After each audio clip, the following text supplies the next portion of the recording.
Ah, welcome. Yes, welcome to the alternative. Shit, forgot my coffee. Oh. Maybe not. Good morning, world. Welcome to Better Than Food Book Reviews. I'm your host, Cliff Sargent. Hope it's nice and hot where you are.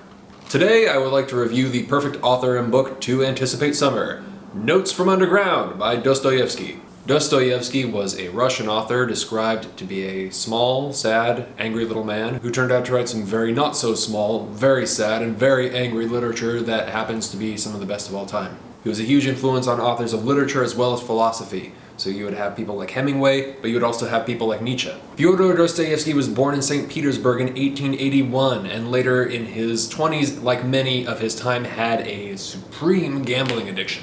So he decided to write a novel that would sell commercially and try to ameliorate said desire's catastrophic effects, with some cash flow. Turned out the book was a commercial success, and so it seems that destiny would be set. He was raised extremely religious, but his parents read to him and introduced him to a great deal of authors at a very young age. I mean, we're talking about Goethe to Sir Walter Scott to Pushkin to Cervantes. Later on, just as a quick anecdote, it is rumored that his father was murdered by his serfs for keeping a harem of slave women. Not sure of the validity of this rumor, but it's fascinating nonetheless. Big D later became a socialist and was arrested for reading certain writings within this socialist group that was scaring the powers to be. He was sentenced to be executed by firing squad until at the very last minute, a letter from the Tsar, the Emperor of Russia, came and saved him. So he got off lightly and was sent to an obscure prison camp for 8 years of hard labor. And actually, in the labor camp, it is said that he actually had this really his attitude was so good that he was actually saving people from killing themselves. Which is astounding. Dostoyevsky saw some shit. Fyoder saw some shit. Notes from Underground could definitely be seen as the culmination of years of bitter hard labor, humiliation, exile, subjugation to torturous conditions, but coupled with this bizarre form of Christian-laced philosophical thinking. Did I mention he had a baby with a woman and it died 3 months later from pneumonia? Basically, what I'm getting is Dostoyevsky's life was just one big party. So Notes was written in 1864. It is divided into two pieces, the first of which is an essay format, almost a diary by an extremely cynical man who was discussing the hypocrisy of people with this really self-righteous arrogance, while simultaneously at war with this real self-contempt and this heavy anguish that follows.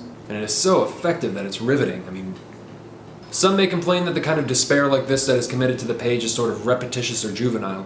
Or they may simply label it as depressing, or they may complain, like Nabokov, the character never changes. But personally, I find this book to be fucking genius. This is an incredibly intimate portrait of self-loathing and uncontrollable, earth-shaking hatred between an immense and equal desire of opposite forces. One, to love everything. The other, to destroy all of it. For fear, of course, of having to confront your own hopeless failures.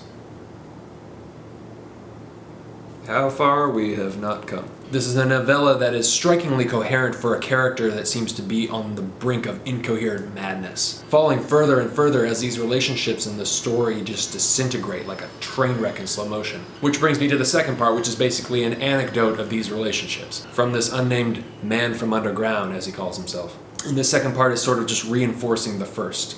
But in the end, the whole process seems completely confused for him. He is a perfect contradiction, through and through, constantly going back and forth. And this, to me, is essentially the human experience. In fact, there is a great passage near the beginning where he's suggesting that what it means to be human is simply having the ability to choose. That is, the choice to do the wrong thing, to sabotage yourself, to have the ability and the choice and the knowledge to do something illogical, irrational, or harmful, not even to others, but especially to yourself, because that is humanity. Humans are not reducible to what is simply rational, logical, utilitarian, or moral. They're not reducible to a mathematic algorithm. 2 and 2 make 4, except when they also make 5, and 5 can be more interesting. It may come off as trying to be viciously real. But on first read, for me, I thought it was a spiteful, tragic, honest, rough around the edges, elegantly razor-thin novella of the human experience viewed through a glass darkly. Oh god, it's so much better than food. So much better than food. It's not, however, better than iced coffee. Sorry. So go enjoy it? Question mark? Yeah, it's great.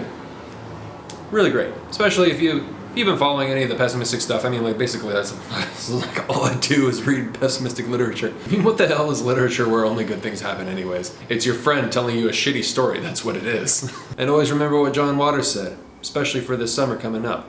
If you go home with somebody and they don't have books, don't fuck them. Have a damn good day, guys. Talk to you soon.